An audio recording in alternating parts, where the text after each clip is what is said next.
Okay, let me start to, thank the organizers to be here. Like, as you also already heard, I was very impressed yesterday by the meeting and by the incredible quality of the presentations and the rich discussion, and also the diversity of all the experts here. Because I think if you want to solve the problems of the world, we should not have only one type of experts.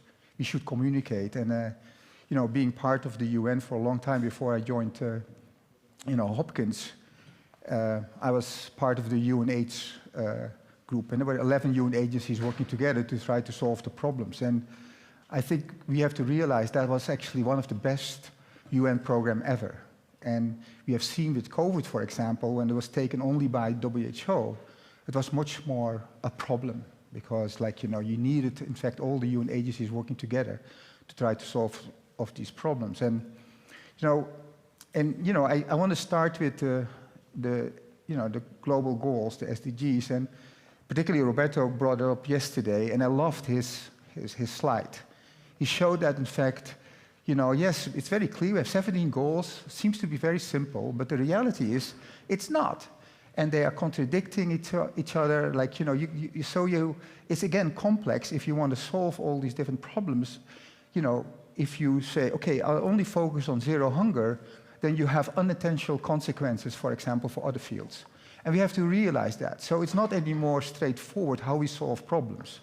That's why we need many different experts together to actually look into this issue. And I'm sure that many of us were part of the development of these goals. I remember the meeting in Madrid.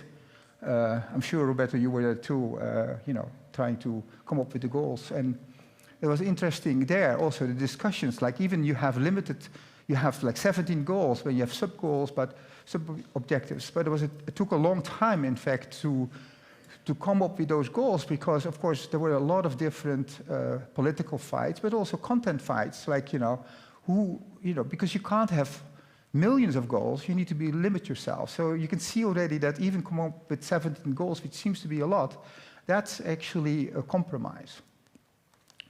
So I want to start with a very interesting paper which came out in 2019, and it was done by the Eat Lancet Commission.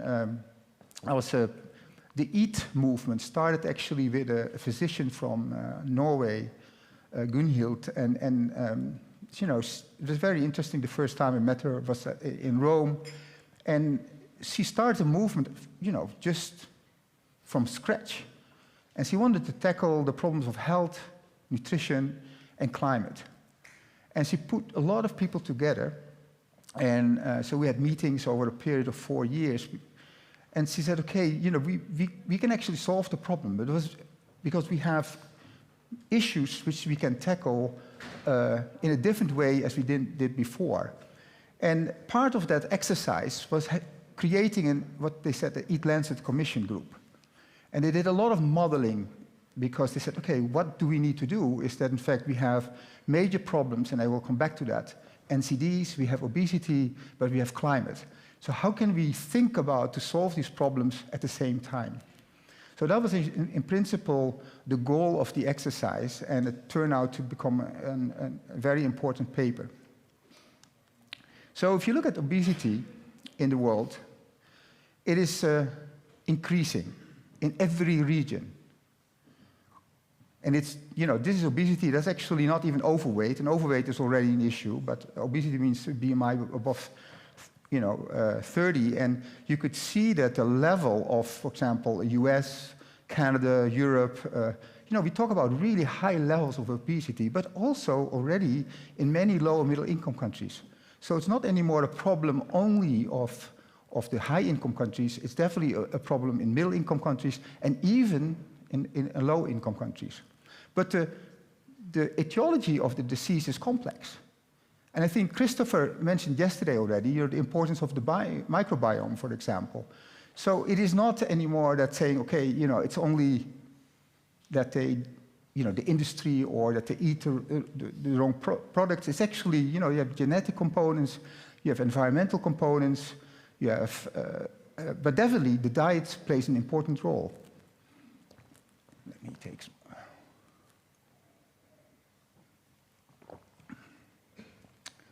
So the other big problem are the NCDs. And, you know, this the main, actually, cause of mortality in, we know that, of course, in high-income countries.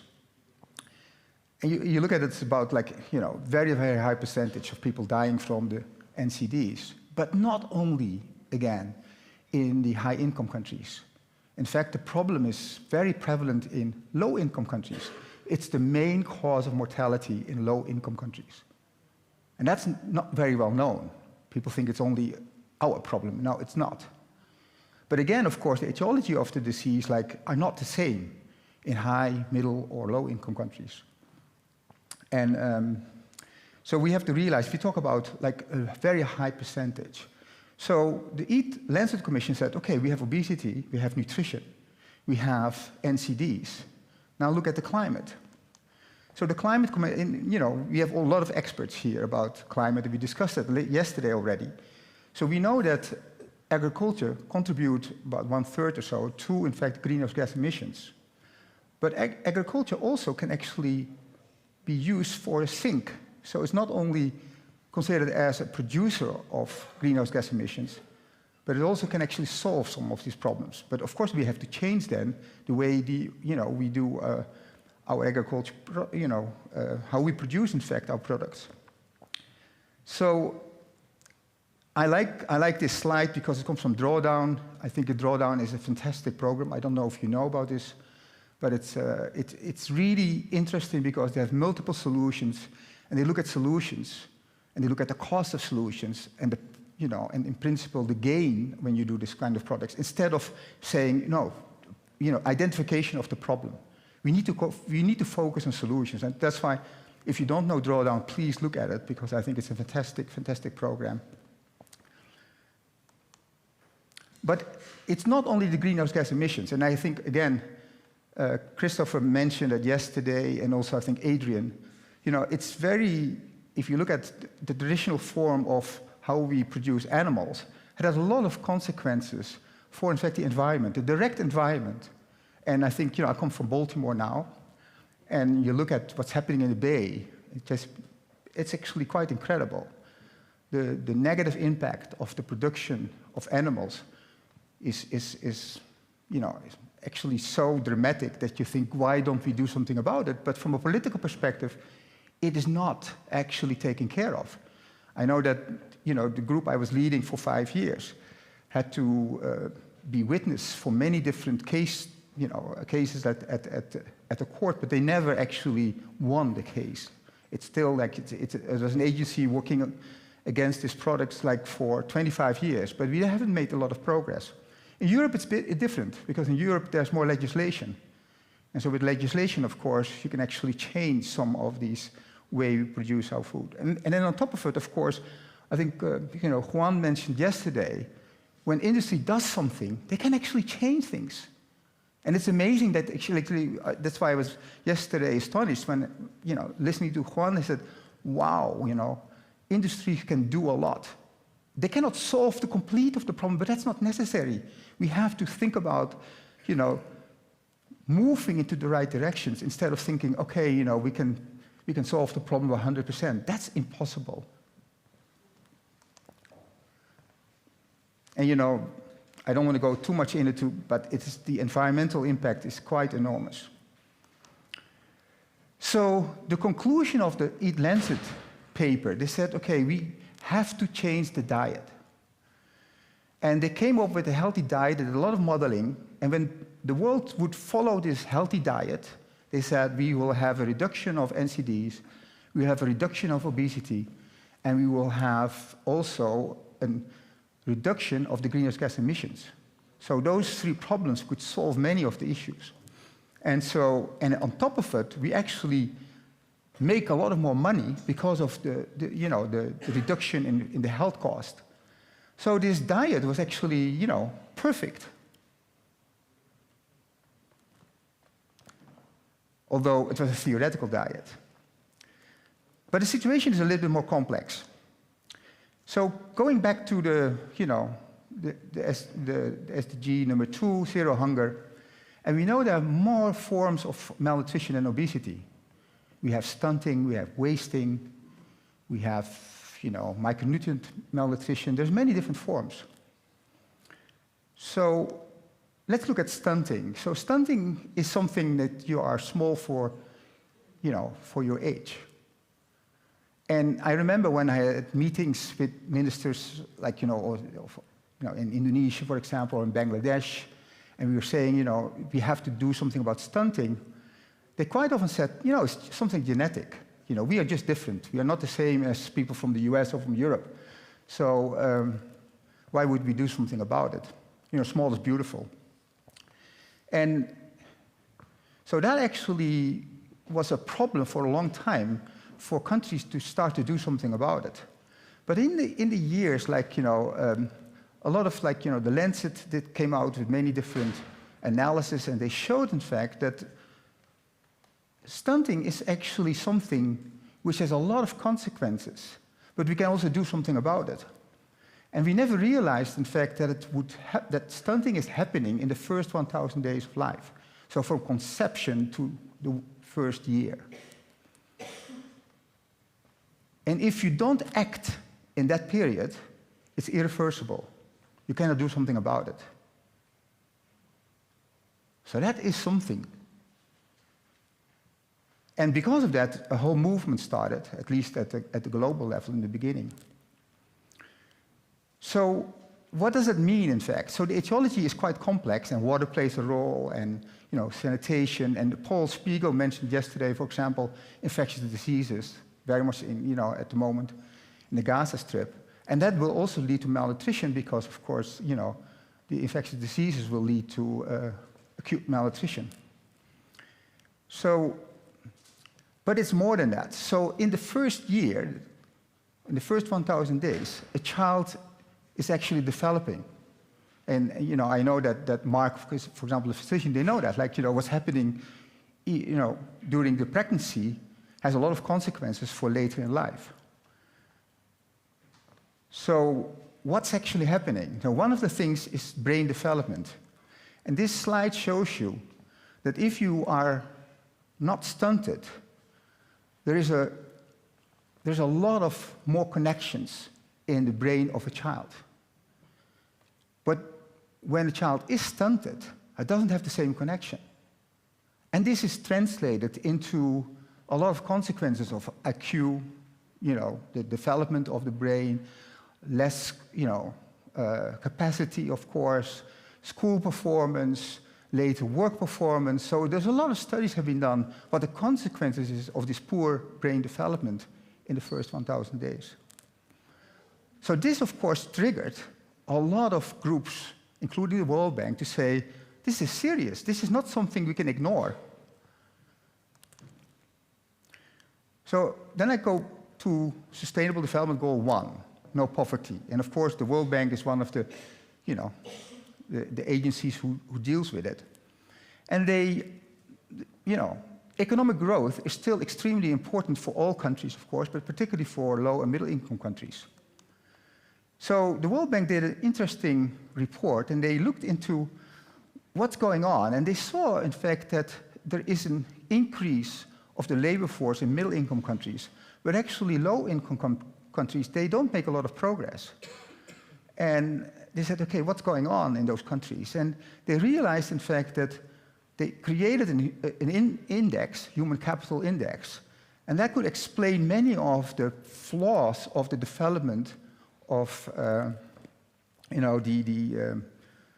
economic development in those low-income countries. And they said, okay, we create an index, and stunting was of the key indicators of this composite indicators. And this slide is an interesting slide because it shows you the relationship between GDP and productivity. And you would say that should be a line, because GDP, of course, is very much related with productivity. However, if I don't have a pointer, but it's interesting that the post-socialist countries, they are doing much better in this. So relatively, they have a lower GDP, but their performance is much higher. And certain countries, for example, you compare the US with a much higher GDP, and you compare it with Japan or European countries, it's doing worse. Or the Middle Eastern countries, which have a high GDP, but actually, again, when it comes to productivity. So you could see that the importance of, in fact, stunting prevention, but also health prevention, nutrition prevention, is critical for economic development. And again, it comes back to Roberto's point, it's complex. It's not straightforward. So the other element is, this is a report, very good report actually from FAO. They came out and they looked into the importance of animal source food. And we know, of course, that animals production leads to more greenhouse gas emissions. So how do you deal with that? But it's an essential component of the growth of children. Milk is essential. For example, in the first 1,000 days, and yes, breast milk is that, but eventually, of course, other animal source food is critical too. And so that's contradicting, no? So on one hand, we want to have the diet of the Eat Lancet, which has limited source of animals, and then you have, but if you want to do prevention of stunting, you need to have those products. So again, it's contradicting. What do you do? Interestingly, so when I was working with the World Food Programme, and Paul Spiegel mentioned it yesterday, we were developing many different products for the treatment of acute malnutrition, for the prevention of stunting, and all those products actually contained milk, and of course a relatively low percentage because it was expensive. And I had a discussion with Mark like on the first day, and you say, okay, can you not actually do it with soy? Yes, you could do it with soy. Soy could actually solve some of these problems, but actually the quality of soy, when it's the same as milk, is actually more expensive than milk. So again, there's these issues too. So when I moved to Hopkins, at the same time when the Lancet paper was developed, we were looking into many different, potential more plant-forward diets, and to say, okay, what is the impact actually on mitigate the climate, like the greenhouse gas emissions, as well as the water use. And it was an interesting exercise. We did a lot of modeling, and there's a long paper. But this is interesting, and we discussed it a little bit yesterday, but I think not completely. And this shows you, the per kilogram greenhouse gas emission footprint of 1 kilogram of meat by country. And what you see is that, for example, Paraguay has about 17 times more greenhouse gas emissions and water use than, for example, Denmark, and Brazil about 5 times. So the same production of meat is not everywhere the same, if you consider water as well as greenhouse gas emissions. And so it's more complex again. Again, Roberto's point is well taken. So we did another paper, because after the Lancet came out, we said, okay, let's look at the Lancet, the Eat Lancet diet, and see whether we can, if we do the modeling and we put it in, we look at all the different countries, what will happen? And this graph shows you that, in fact, the greenhouse gas emissions will reduce in many countries, including, of course, US, Europe, Spain. But there are definitely a lot of countries where, in fact, you will see an increase of greenhouse gas emissions. And so why is that? Yeah, that's because the current diet is not of the same quality as the proposed Eat Lancet diet. So the current diet is not good enough. And quite often we romanticize what the traditional diets is of many countries, but they are not adequate from a nutrient perspective. So we have to realize that. And here you see who are those countries? Well, many African countries, of course, but also India and Indonesia, for example.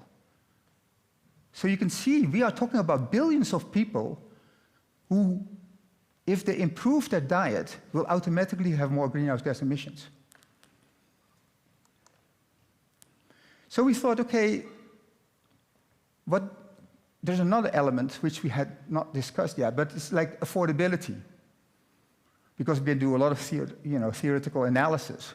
So we looked at Indonesia and worked with our colleagues from Indonesia, and we said, okay, what's going on if we start to think about different diets, multiple diets, and think about the climate impact, nutrient impact, as well as affordability?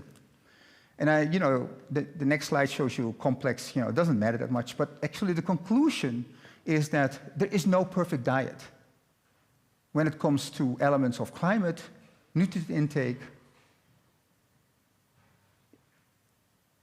and health. So it's really interesting. So for a country like Indonesia, it's not easy to make that choice. What do? Again, it's more complex. And then we don't even have involved, of course, the different classes within. Like, you have middle class, you have higher up class, so you have the poor. So again, don't think that we can solve the problems by only global ideas. We need to have global ideas, extremely important, but then we have to look into the details. What's happening at country level, what's actually happening at state or province level, and what's happening even at the lower level. So, in conclusion, I feel, I was very inspired yesterday because, we saw a fantastic presentation on agriculture, but we also know that, like I worked in agriculture, food systems, and, nutrition for quite a long time, and quite a long time with the UN. And I knew some people here, but a lot of people I didn't know. So you can see how fragmented we are. If we don't start to communicate even more, we cannot solve the problems. And I think one of the conclusions of what we have is that if we don't change, in fact, more dramatically the way we have our intake in Europe and the US and Canada, then we cannot actually deal with, in fact, the problems in low and middle income countries. So the work by finding alternative forms of proteins is not perfect yet, but it's essential. We have to do it. We have to realize there's always room for the production of animals, but make it more effective. What Juan was telling, it's possible. So don't get into a 1-0 discussion when this is good and that's bad. That's just a ridiculous discussion. But it's more difficult to think about complexity, because solving a problem with 5% only or 8%, that's not what we like. You cannot translate that as a journalist into a statement. That's very difficult. So that's one of the big challenges I think we have over the next decade. Thank you.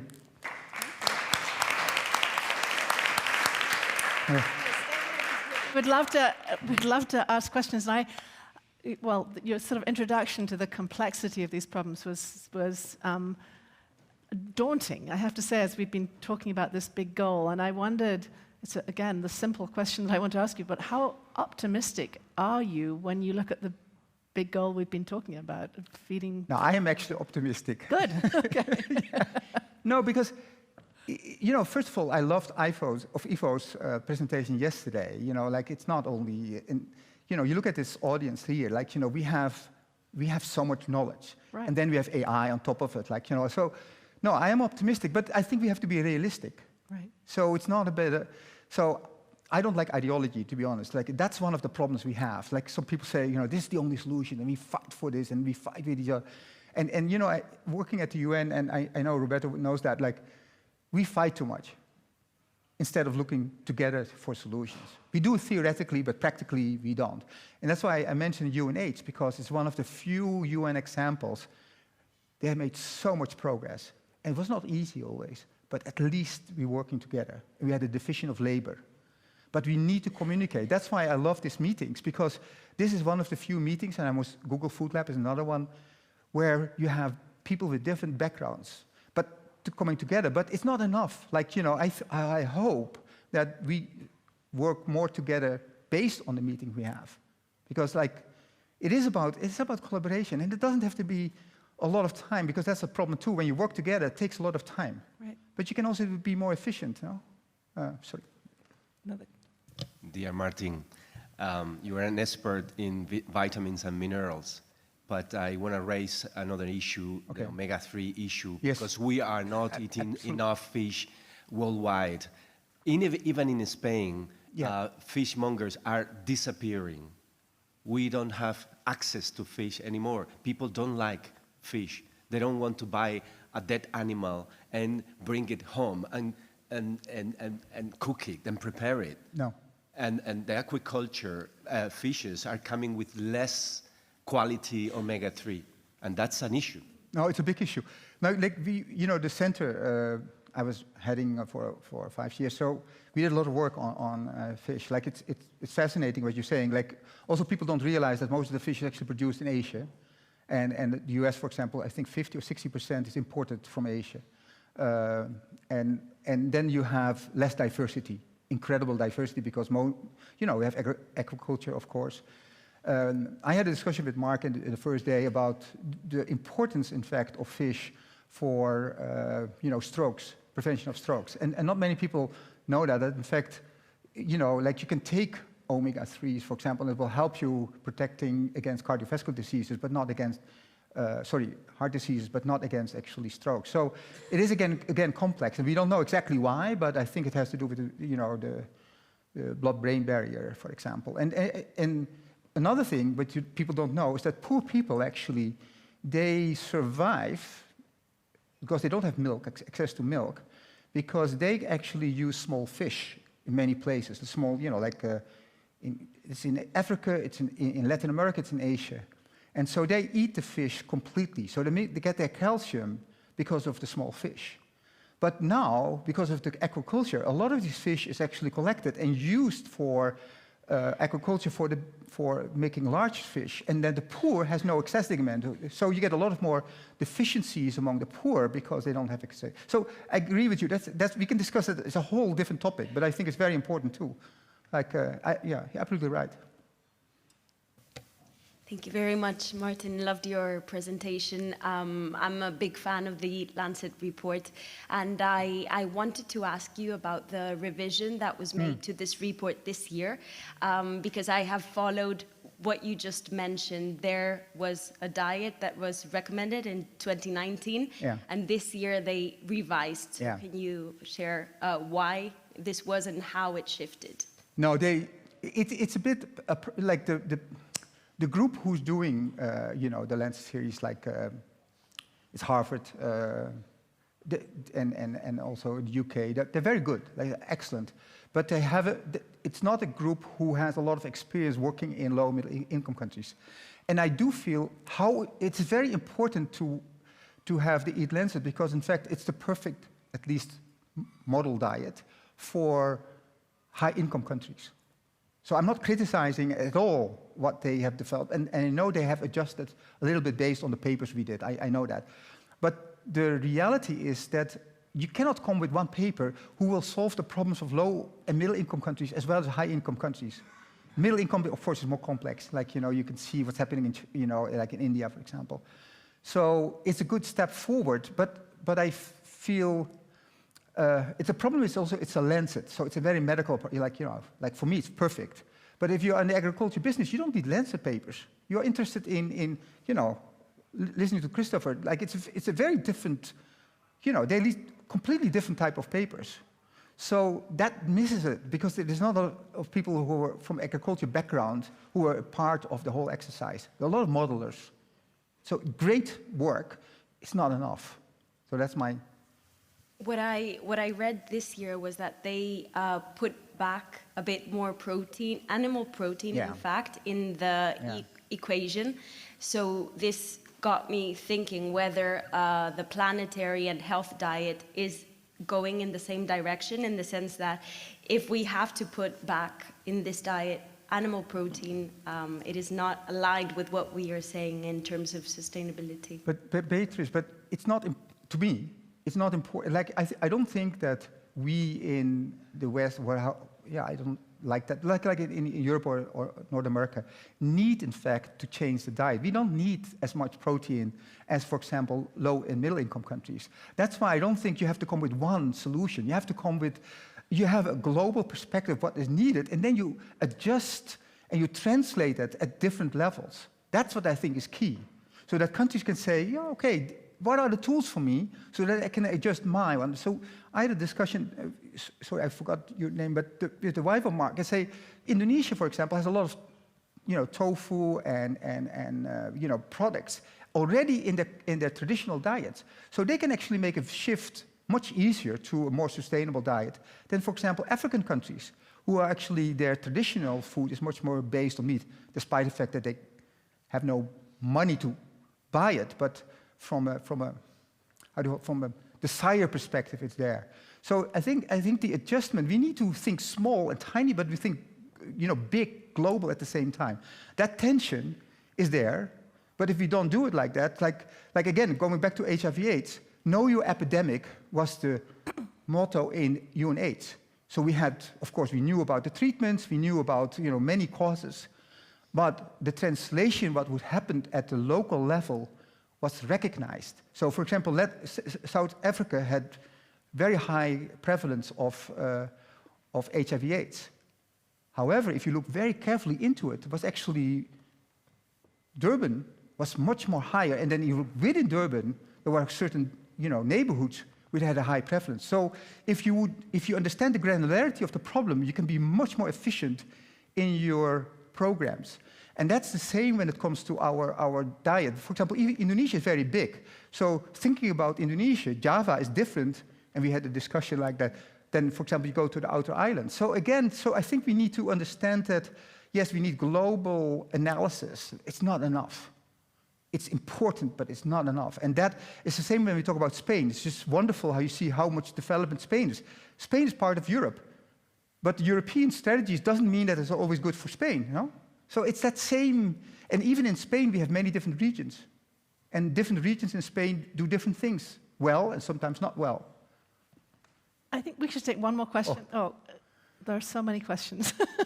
Roberto had his hand up. I want to keep things going. Yeah, I don't want to stop the conversation. And maybe we can seat the next panel, but keep just the general conversations. We'll have a plenary next. And yes, thank you, Martin. I think your words of wisdom, there is nothing worse than the Eat Lancet work, because it doesn't take account that human being is different in different places, not only for atmospheric factors, but for social, cultural, traditional factors. And that was just a big bang of arrogance from the West, if I may. But, as she's saying, now they are correcting. Yeah. Of course, there was also an economic question. The lobbying of jamon and prosciutto di Parma, as well as Parmigiano Reggiano, they were against Eat Lancet, because Eat Lancet assumed that I eat 300 grams of jamon every day, which is not the case. Right. 50 grams, 45 grams, and that's perfect for the diet. But my point is, I like what you said about the difficulty. Don't you think that we should then look at two particular SDGs, which are in this 17, which is the number 10, fighting inequalities, and number 12, which encompass, Gutierrez defined it as the big belly of the SDGs, because whatever cannot be treated in the others ends up into number 12, which is sustainable production and consumption. Well, whatever cannot be solved by the 16 must go into number 10, because without a more equal world, we are not any close to get the solutions, because what you say is that better awareness will generate political decisions which are country-specific and cultural-specific, and this political decision must follow up with a strategy which cannot be one-fits-all. So what is your take on that? Because the angle of human health and One Health is a very important angle.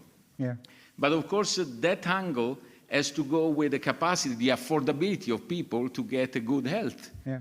And the money that, absurd and obscene money that we spend in Europe and in the United States against, obesity and other behavioral illnesses. What do you think? Well, Robert, I just agree with you, but the problem is, as we said in the beginning, you look at the goals, I think the goals are great, but far from perfect. So to solve, you tried to solve the problems of the SDGs to make it better, but you were not successful, no? So I think that's the problem of the SDGs. We have to use them as goals, but we should not use them for solving the problems. But we should use them for monitor what's going on. And I think that is different. So they're essential, but they're not essential for understanding the roadmap to change the world, to make it a better place. So let's move on to our next panel, but Martin's coming back and we'll be on a roundtable later this morning, so let's hold some of the questions take it on? Yeah, okay. for then and move on now so that we can bring up our net group, our food tech group. Thank you so much, Martin. That was a really wonderful presentation.